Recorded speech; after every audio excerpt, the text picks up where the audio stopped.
Super hot. Super hot. Super hot. SUPERHOT is a game about making you feel like a superhuman badass, plain and simple. It's a first-person shooter where time moves at normal speed only when you move. When you're just standing there and not looking around, time moves at a super slow rate. When you look around, time will speed up just a little bit, but when you actually start walking around, time will go at its normal rate of speed. You die in one hit, enemies die in one hit, and you will constantly be put into situations where you're outnumbered, outgunned, and more than likely surrounded on all sides. Currently in a beta for Kickstarter backers, which I am, SUPERHOT already feels like a finished product for the most part. The only things that keep it from feeling completely finished are a few hiccups with after-level replays and the honestly small number of levels, which is totally made up for by the endless mode. Right now there are 22 levels in SUPERHOT and they have pretty much no similarities between them. On the surface it may seem like SUPERHOT is just a shooter. In reality it honestly feels more like a puzzle game. You want to figure out the enemy spawns on each stage, what weapons they'll have, and the best way to take them all out. When you first start playing, you will die a lot.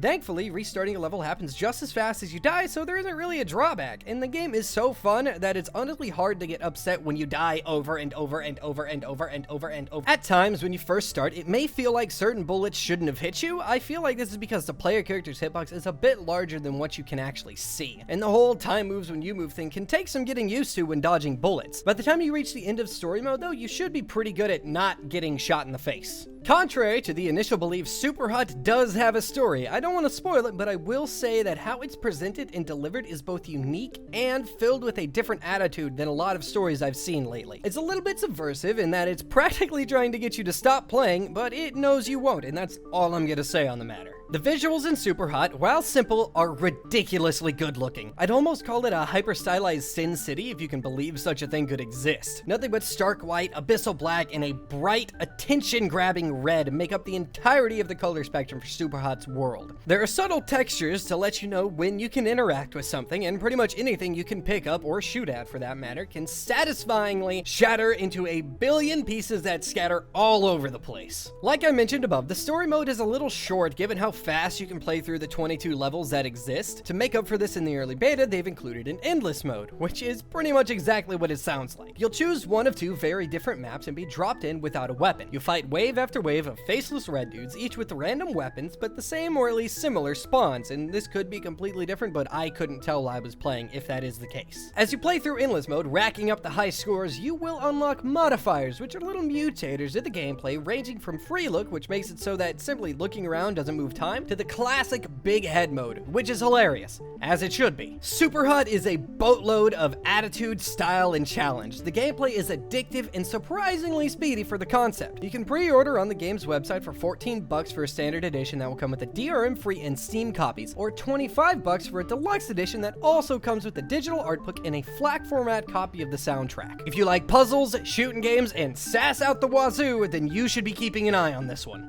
That's it for this episode of Bytes. I hope you enjoyed. If you did, please leave a like and subscribe for more. Be sure to send me any indie games you think I should check out either in the comments down below or on Twitter. My handle is @ForkH. I'll see you next time.